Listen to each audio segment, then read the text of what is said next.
Whenever a member of the Quorum of the 12 is present, he's in charge of this assembly. And I have been requested by Brother Benson this morning, before he speaks, to take just a few moments of your time. I think that probably when I get through he'll be sorry, but I'm going to do it anyway. Let me very hurriedly sketch some of the history of the church in the nation's capital. In 1839, the prophet Joseph Smith with Judge Higbee went to Washington to try to secure a redress of the grievances of the saints for the wrongs that had been inflicted upon them in the state of Missouri. They traveled by stagecoach the last part of the journey. When they were just out of Washington, D.C., a short distance, the driver drove up to a tavern and left the stagecoach and the horses unattended, and they became frightened, and a runaway occurred. The prophet Joseph and the other occupants were still in the stagecoach. A mother, becoming alarmed, immediately threatened to throw her babe out of the window. The prophet restrained her, and with the physical dexterity of which which was inherent in him, he managed to break the window of the stagecoach, climb up the side, and obtain the reins and brought the horses to a stop. He found out then that two of the occupants of the stagecoach were congressmen, and they were so gratified at this act of heroism that they proposed, the moment they got to Washington, that they would have the House of Representatives pass a resolution for a Congressional Medal of Honor for his heroism.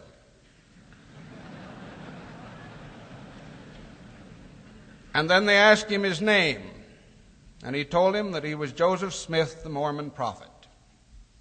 And the prophet records that he heard no more about any congressional medal. He went to Washington, appeared before the committees of the House and the Senate in favor of a redress of these grievances. He got nowhere. He called on Martin Van Buren, the president. President Van Buren listened attentively, but told him that while his cause was just, he could do nothing for him because he would lose the votes of the state of Missouri. The prophet was quite disillusioned about politicians in general, and before leaving Washington, he uttered a vigorous condemnation of them. Later, you'll recall that he proposed that senators and members of the House secure only $2 a day for their compensation. But in leaving Washington also, and that's the important thing that I have to say to you this morning, he said that the time would come when the saints would be respected in the nation's capital, and they would be sought out and looked to for leadership. That was in 1839. Now let's skip a period of about 63 years.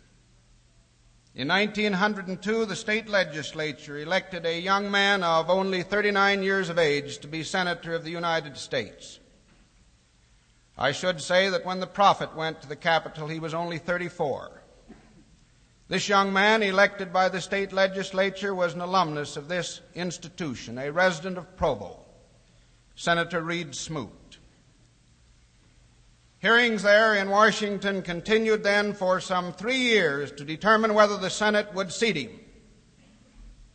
And while there was no specific charge against him, partisanship was still rampant in Washington against the Mormons, particularly because of the fact that the church had at one time practiced polygamy. Mr. George Sutherland, later Justice of the Supreme Court, a non-Mormon, also an alumnus of this institution, was his counsel. The most learned statement made in his behalf was made by Dr. James E. Talmage, then a member of the faculty of this school, later a member of the Quorum of the 12. And after 3 years, they decided to vote as to whether Reed Smoot would be seated in the Senate. The night before, one of the senators who had a reputation for philandering called upon a senator from Pennsylvania and asked him to vote against Senator Smoot. The senator listened intently and asked him if Smoot was a polygamist. The answer, of course, was no. And then this senator from Massachusetts, or from Pennsylvania, said, knowing of the reputation of the other senator, "I'm going to vote for Smoot because I would very much prefer to have in the Senate a polygamist who doesn't polig than a monogamist who doesn't monog."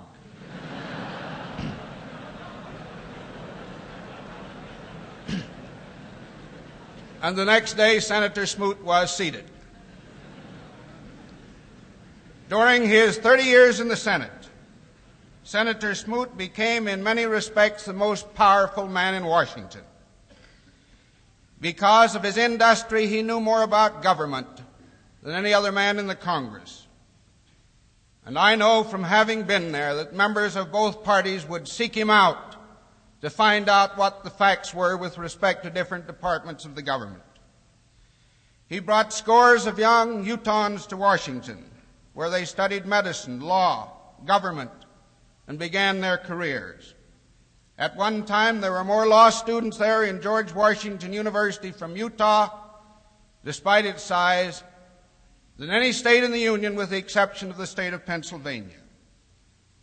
Some of us didn't always agree with Senator Smoot politically, but we always respected his great capacity for industry, his integrity, and his devotion to his work. And now let me skip from 1902 to 1939. And 1939, you'll note, is just 100 years from the time that the prophet Joseph came to the capital. In that year, another young man, just 39 years of age, came to Washington. He came there at the request of the National Council of Farmer Cooperatives, which represents nearly all of the farm cooperatives in this country. At one time, it represented, I recall, the farm cooperatives of 98% of all the counties in the country. This young man came there to be interviewed for the top position, top executive of that organization. He came without having made any application, but he was sought after. He appeared before the board of directors, board of trustees of that great national organization. And after answering a number of questions, the chairman of that committee, who was a distinguished judge from Pennsylvania by the name of Judge Miller, turned to him and asked him if he would accept the position as executive secretary of that organization. And this young man, Ezra Taft Benson, then president of the Boise State, told them that he did not think he would accept. That he had found out that when you are the top executive of many of these organizations in Washington, you're supposed to do a lot of lobbying. And he found out that almost inherent in the situation that they did a lot of entertaining and having cocktail parties.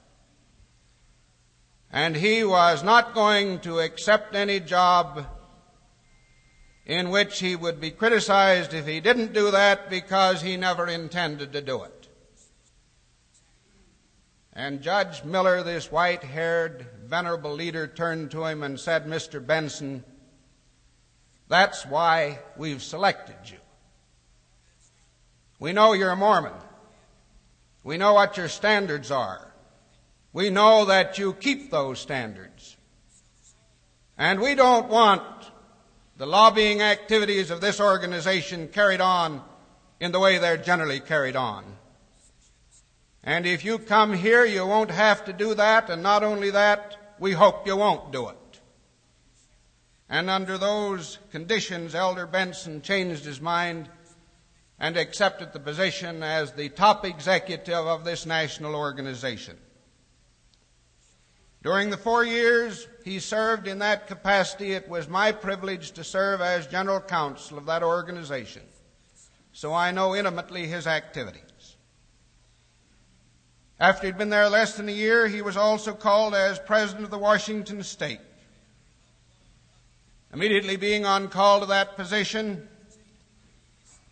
I noticed his ability to rise above petty partisanship and the opinions of individuals. For knowing that I had recommended someone else as stake president, he sought me out as his counselor, and in order to be entirely frank, I told him that I had recommended someone else, and he turned to me and he said, "That's just the reason I want you. I admire your judgment."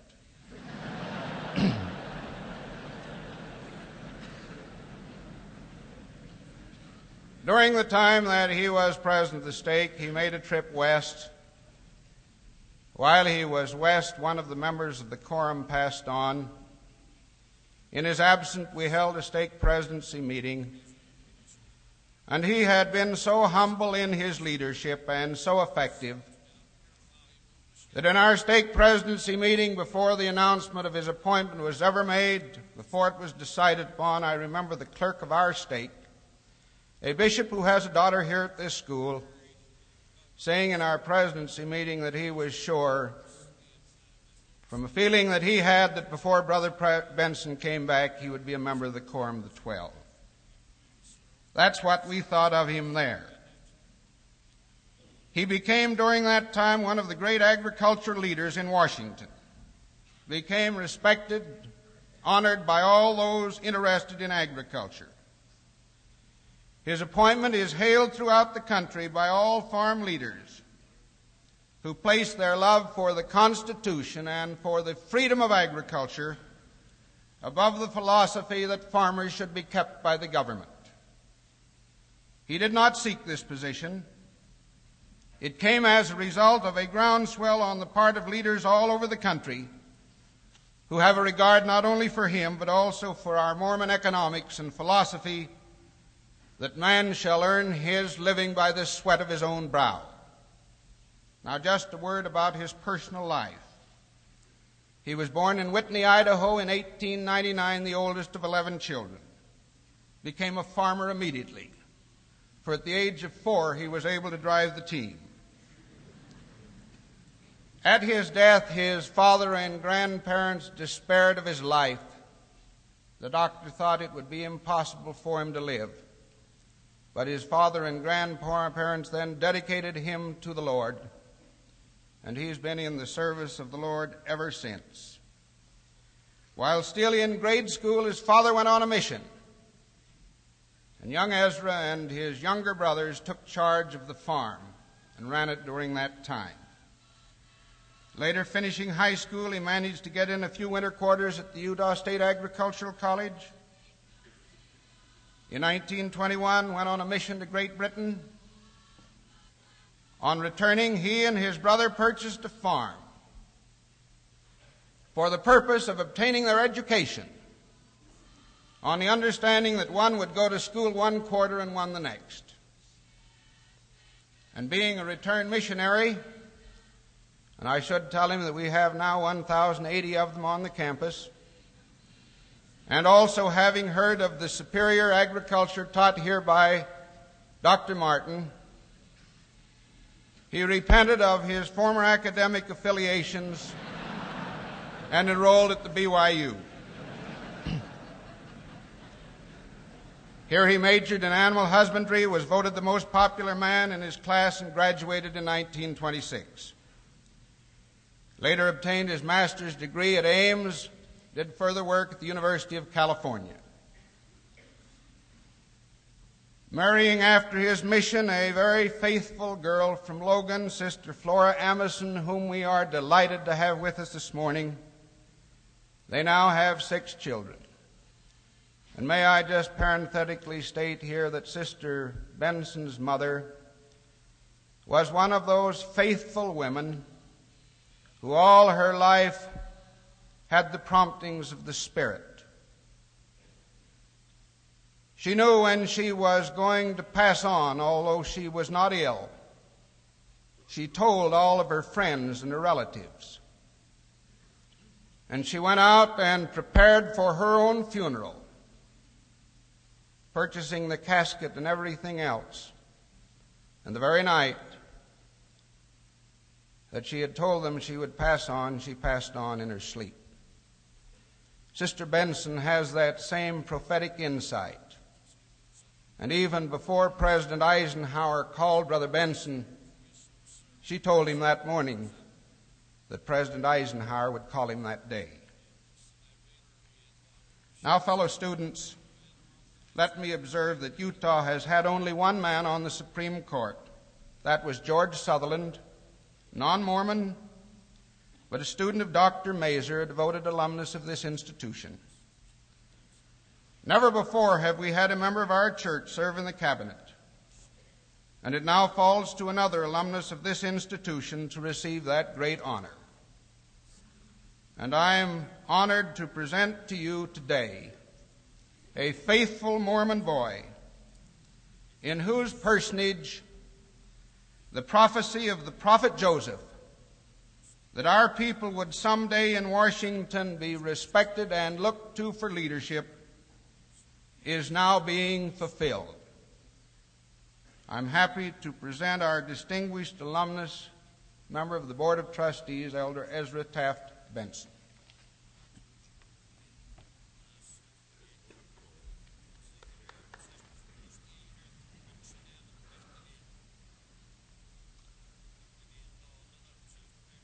I presume we could save a great deal of time if I should pass away now,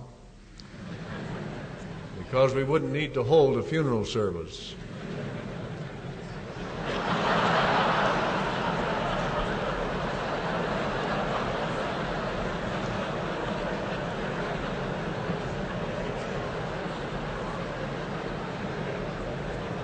Brother Wilkinson, in addition to all of his other many gifts and virtues, is a prophet, because I do regret that I asked him to speak.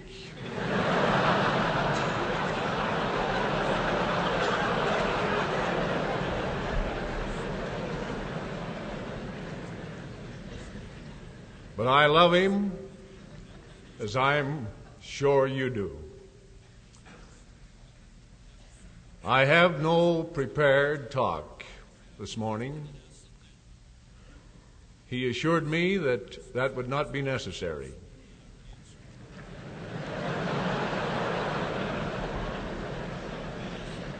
That I was just to come here and greet you and look into your faces, get the inspiration which always comes from this experience, and also get away from the pressure which he knows I've been under in the last few days. So it's truly a relief to come here. There are one or two little items I'd like to fill in, if I may. I say I haven't prepared any talk. As a matter of fact, I haven't worried about this appearance. Possibly I should have done. I was out at a stake conference some months ago, and I had with me a very fine welfare worker, one of the choice men of this church. But he was very timid. It was very hard for him to speak in conference. And he went to the morning session expected to be called upon, and he wasn't called because there were so many returned missionaries.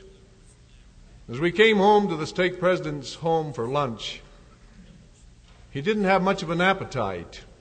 It's always easier to speak when you're not overly loaded with food.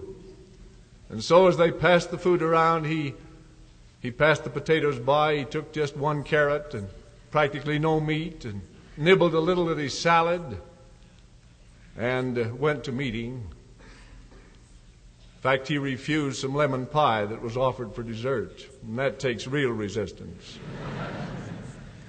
Well, after the meeting was over, the mother of that home who had a young babe and had to miss the meeting stayed at home, of course, and her son, about 15 years of age, returned from the meeting, and the mother, who had worried about this good welfare worker, said, "Well, how did brother so-and-so do?" And he said, "Oh, Mom, he just as well ate."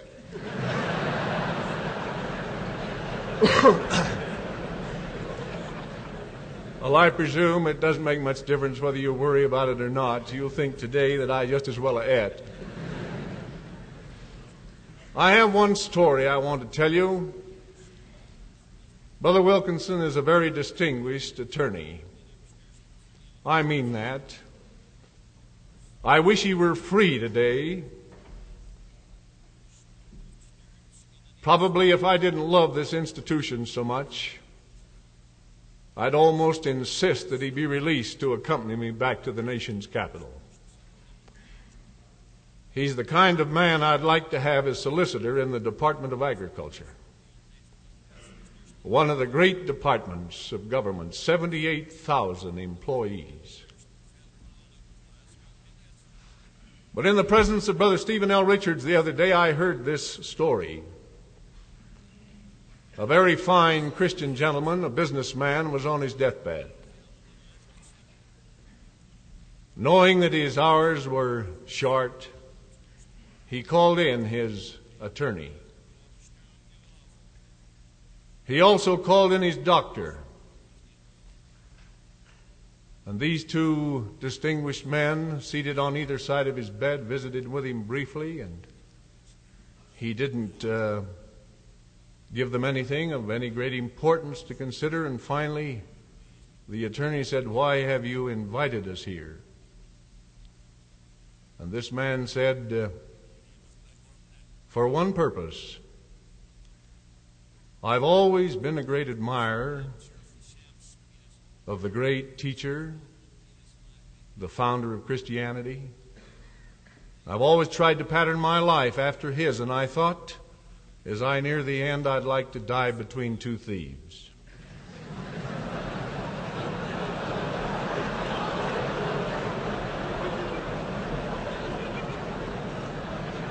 Well,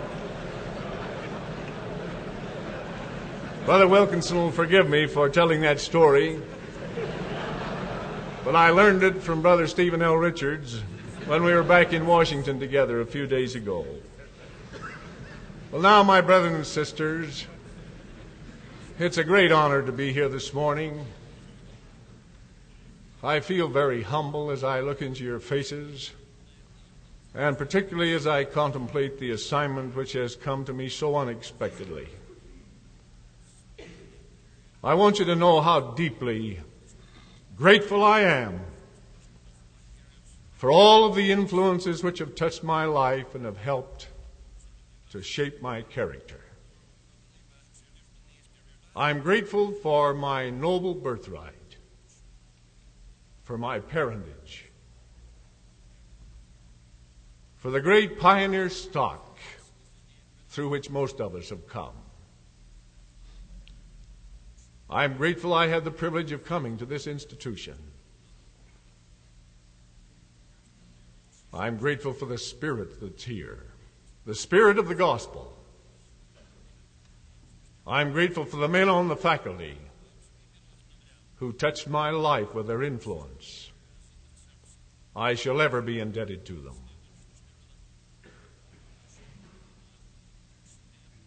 But more than anyone else this morning, I'm grateful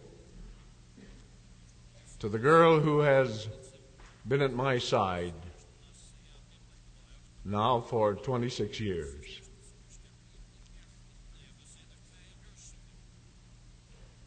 Brother Wilkinson didn't tell you very much of the part she's played. She's always been an inspiration to me and to our children. And if they ever accomplish anything in life, and we expect them to, she'll be entitled to at least 2/3 of the credit. She's carried more than half the load all the way through. She married a man who was heavily in debt, She knows what it is to live on $70 a month and maintain a home. Coming from a family of some means, she turned her back on all of that and was willing to sacrifice to go out onto the experiment farm at Iowa State College and glean squash from the field and pick nuts in order to cut down the vegetable bill, the food bill. She's been true all the way through, and I pay tribute to her today. No man could ever have a truer companion.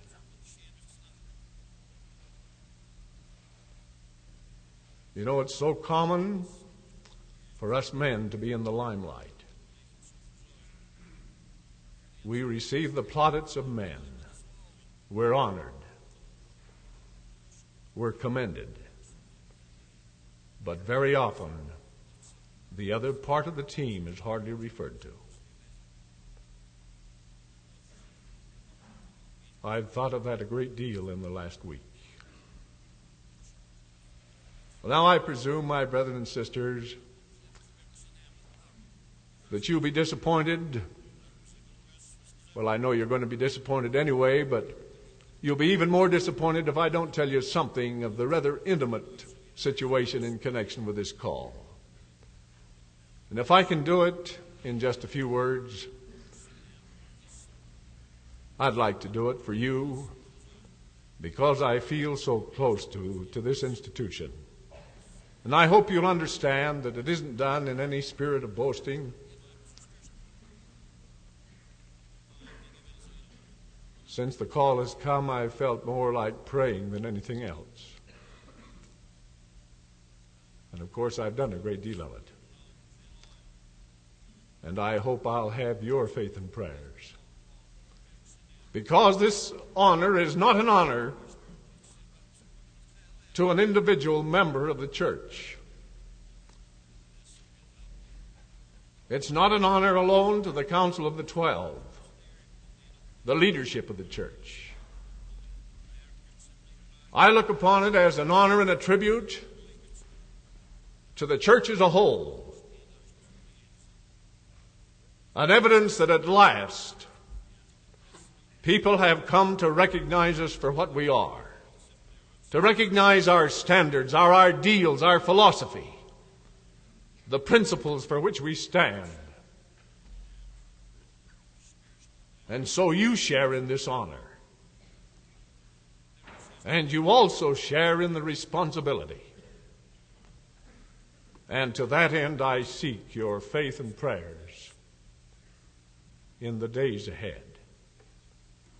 Now it has come as a great surprise.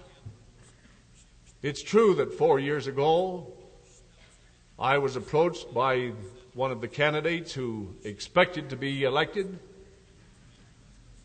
expected with such confidence that confidence that I had never witnessed in an election. But frankly, the matter had never entered my mind until it was mentioned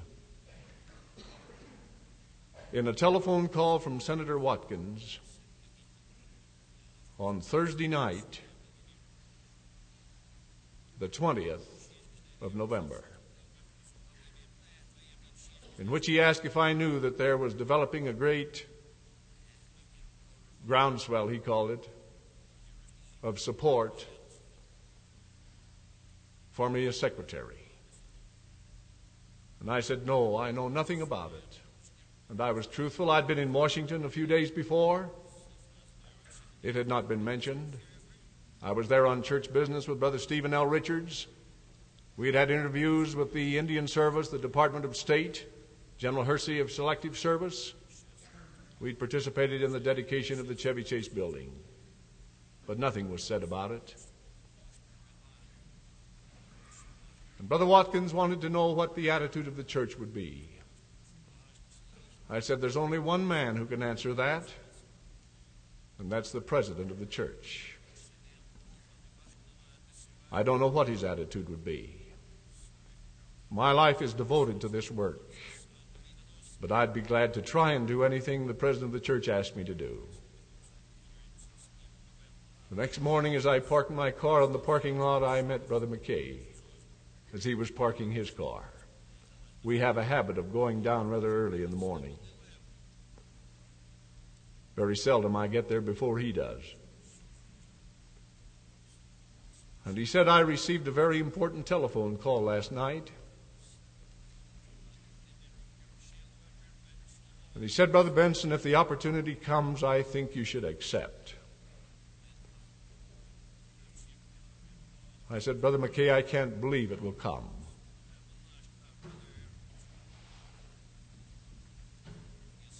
The next day, Brother Mark Peterson and I started for Provo Bench to attend to some business incident to the division of the Sharon Stake. And the call, as my wife had predicted earlier, came and reached me in this city. And when I learned of it, the first place I thought of was the campus of BYU, where I could get by myself in a little office somewhere and quietly consider the matter and talk to the president of the church before I even accepted the call, because they said that the General Eisenhower's office was calling. Well, the call came. It was simply a request to come to Washington for an interview. And frankly, even then, I thought probably they were considering several men, and they wanted a chance to look at some of them whom they were not acquainted with. And I caught the plane that night and went to Washington for the interview.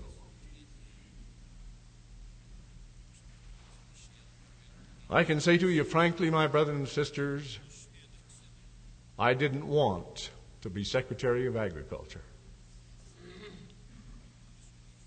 I can't imagine anyone in their sane mind wanting it. Because I know something of what it entails. I know something of the crossfires, the pressures, the problems, the difficulties. Because as Brother Wilkinson has been good enough to indicate, I was rather close to the Department of Agriculture, although not a part of it, while living for 5.5 years in Washington. I've always feared, in a way, getting into politics. I've never had any desire. I've always had a deep interest in seeing men elected to office who represented the ideals and standards which have meant so much to me in my life. But I would always rather support someone else than to actually hold political office. It was with that feeling in mind that I went in to meet for the first time General Eisenhower. And I'm sure he would not object if I told you just briefly what transpired. His brother Milton Eisenhower, whom I had met once, was there. He at one time was in the Department of Agriculture. He was at one time president of Kansas State College and now is president of Penn State, both of them land-grant colleges. We were together for about 30 minutes. And at the outset it was made very clear that the decision had been made. There was no one else under consideration.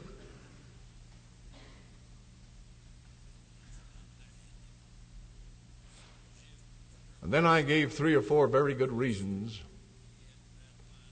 why I should not be a member of the cabinet. In the first place, I indicated I'd been a supporter of Senator Taft. Although not an active supporter, I had lent my name to a Citizens for Taft committee.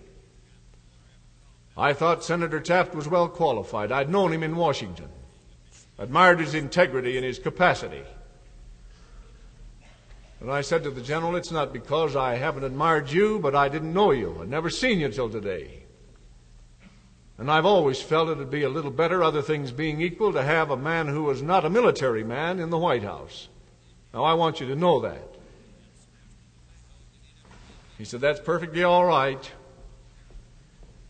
And I said, the next reason, I come from a state that is usually considered relatively unimportant agriculturally. And even my native state of Idaho is not one of the leading agricultural states. It's always been the custom to select the Secretary of Agriculture from the great farm belt of the Middle West. Well, what's going to be the reaction if you select a man from Utah as Secretary of Agriculture, where we've only got 3% of our land under cultivation?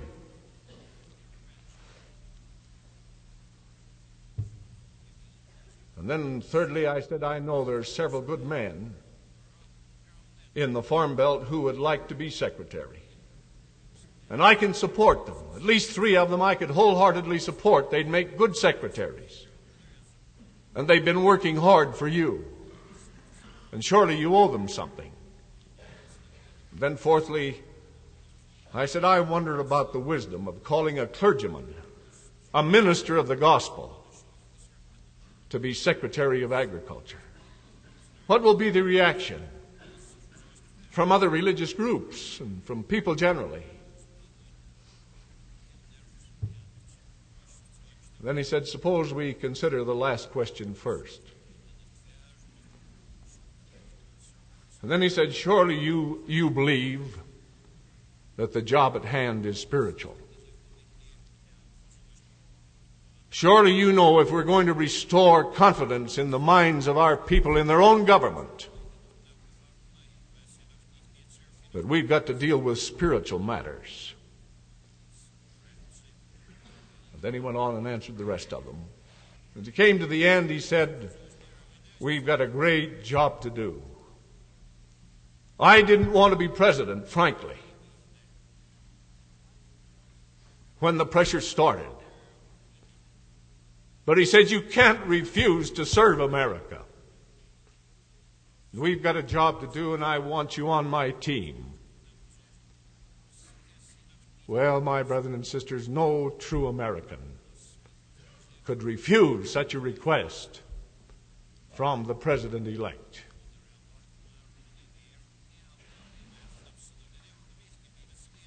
And so, of course, I accepted. Now, I know that you here today, many of you have supported the governor of Illinois. I know many of you supported Senator Taft and others. And that's perfectly all right. That's our great American privilege. I hope and pray we'll always have freedom of choice, one of the great eternal principles which the God of heaven intends his children to enjoy. But now the American people have spoken. And General Eisenhower is to be inaugurated on January 20th. And on that date, he becomes our president. And regardless of our political affiliation, regardless of where our sympathies have laid, it becomes, in my humble judgment, our obligation, our duty, as American citizens, as Latter-day Saints, to give him our faith and prayers, because he'll need them. And so I ask for that support for him, for all the members of the cabinet, and for all of those whom you have elected, you representing the people of the United States, to serve in positions of leadership in this great nation. With that support, with that faith, and with your prayers, we cannot fail. Without that support, we cannot succeed. I know that as I know that I live. I love this great country. I always get a thrill when I go to the nation's capital. I know many people say that's one place they wouldn't live. I loved it in Washington. This may sound almost like treason, but I had no desire to move back west to live. I was so happy there in the work I was doing. I don't know that I'll be so happy again there in this position. But I love all that's associated with Washington. The ideals of our government. The great men who have represented us there. The great statesmen. I get a thrill every time I go into the nation's capital. And on Friday night, when I was there just before we dedicated the Chevy Chase building, I did something I've wanted to do for years. I went into the Capitol and I stood there in the great statuary hall. And I noticed to my great joy, over in one corner, under a lovely light, a statue of the great pioneer, Mormon leader, prophet of God, Brigham Young. And I recalled that a few years before, while living in Washington, I had gone there frequently, and sometimes would stand there meditating, wondering if the time would ever come when the people of this country would permit Utah to be represented in one of her favored sons. And I remembered one time while standing there that one of the senators came through. As I remember it now, was Senator Ashurst from Arizona. And he greeted me, and I said to him, "Senator, why is it that Utah is not represented here in the Hall of Fame?" And he said, "Why, Mr. Benson, surely you know why." I said, "I think I do, but I'd like to hear it from your lips. You've been a friend of our people." And then he told me that even during his service in the Senate, an effort had been made at one time to get approval from a certain committee for President Brigham Young to represent Utah. And at that time, the prejudice was still in existence, and the committee apparently refused to approve it. But as I stood there on the 20th of this last month, I thrilled as I saw President Brigham Young's likeness there, taking his place in the circle among the great. And then I did something as I mentioned, I wanted to do. I walked from the Capitol building down straight through the mall on the grass, 2 miles, down to the Washington Monument, and then from there on down to the Lincoln Memorial. 1.25 miles from the Capitol to the Washington Monument, 3/4 mile from there on. And as I walked, I reviewed in my own mind the history of this, the greatest nation under heaven. And I hope, my young brethren and sisters, that you will not leave this institution without taking a good course in American history. And I mean that sincerely. I think one of the weaknesses in our educational system today in many parts is the fact that students leave the institutions where they get their education without knowing but very little about our American background, the fundamental basic concepts of our American way of life. You may recall, those of you who've been in Washington, that between the Washington Monument and the Lincoln Memorial, there's what they call a reflecting pool. And I stood there on the side of it and could look in one direction and see the Lincoln Memorial reflected in the water. This time the sun had gone down and the lights were on. Looking in the other direction, the Lincoln Memorial. Then by stepping over to one corner, I could see reflected in the pool the Lincoln Memorial, the Washington Monument, and the Capitol. Then I went up into the Lincoln Memorial and I read those inscriptions on the wall.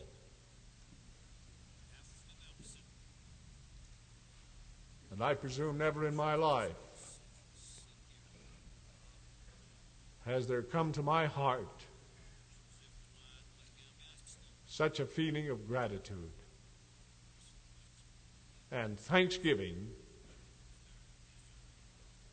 for my citizenship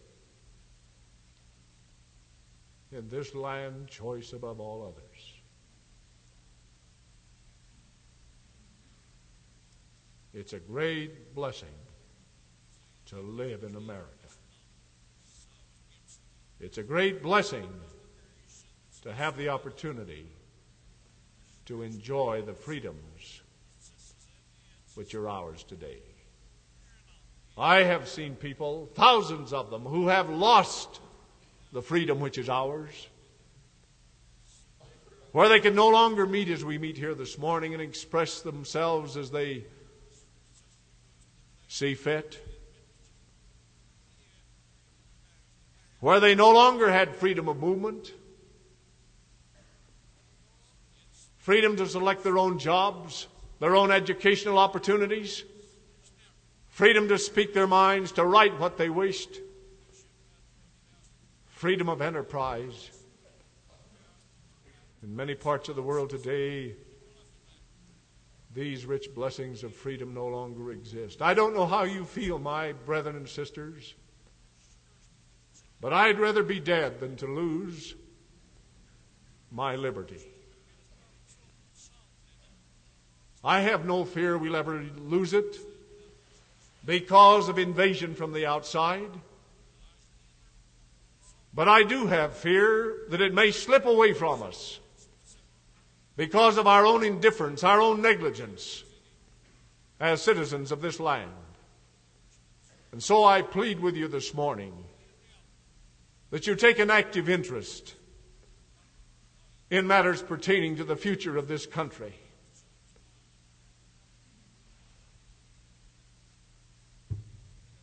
And if the time should come when you're associated with groups that take delight in tearing down our American way of life, when they seem to enjoy pointing out the weaknesses of our free enterprise system, and it has weaknesses. It has weaknesses because it's operated by men and women who are full of weaknesses. But when those times come, when it's criticized, if you just keep in mind the fruits of the system, the great blessings that have come to us because of our American way of life, no group of people have ever attained the standard of living which is ours.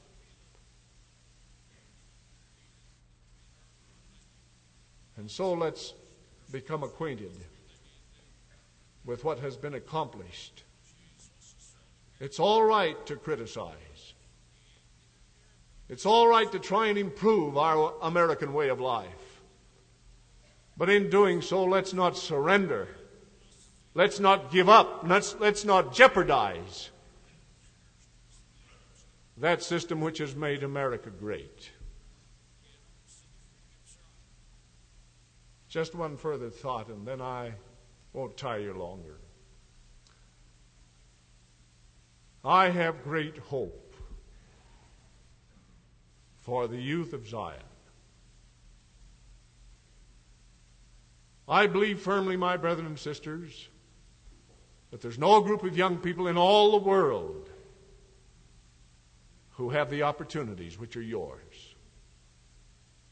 I believe firmly that in the days ahead, this nation is going to demand and need the leadership of men and women who have been trained in the home, in the church, in the school, like you've been trained, who have your ideals, who are guided by the principles which guide your lives. You're going to be needed in positions of leadership.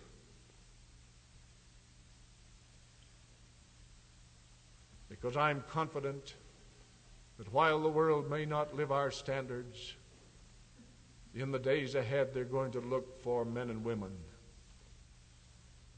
to fill positions of trust, who have the courage, the faith, and the good common sense to live according to the teachings and standards of this great church, the only true church upon the face of the whole earth, God's kingdom restored again to bless mankind. And I hope and pray, my brethren and sisters, that as those calls come,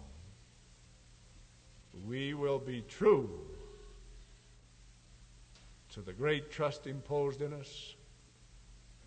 And we can only be true to that trust if we're true to the principles and the standards for which this church stands. Because those standards and those ideals are part of the gospel of Jesus Christ. They are true. They are the way of life which the God of heaven has prescribed for his children.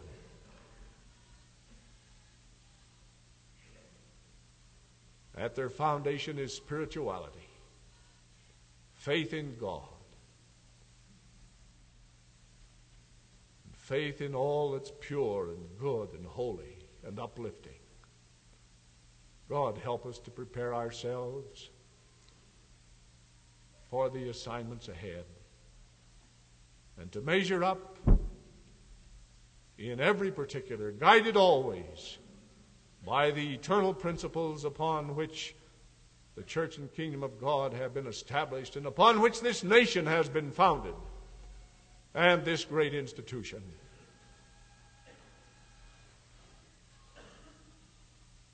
As I close, I think of the words of the Apostle Paul as he stood before King Agrippa making his defense. Paul, a persecutor of the saints, converted to Christianity through a glorious manifestation. There as he stood before King Agrippa in chains, the king permitted him to make his own defense. And I remember that as he made his defense outlining the mission of Christ and referring to this thing called Christianity, he said to the king, "Surely, King, you must have heard of this new movement. For," he said, "this thing has not been done in a corner." And how well that applies to Mormonism today. Yes, persecutions have come in the past. Our people have endured much. I think of the prophet in Liberty Jail. I think of the brethren that were shot down by mobs. I think of the missionaries and the persecutions that met them.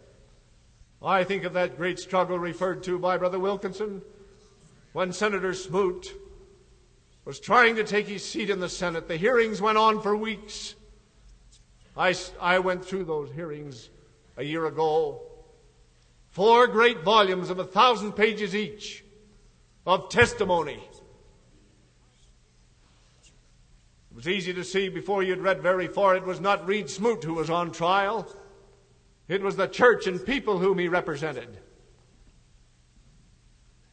Our standard works,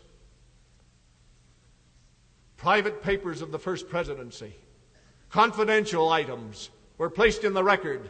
And finally, the president of the church was placed on the witness stand, not for hours, but for days.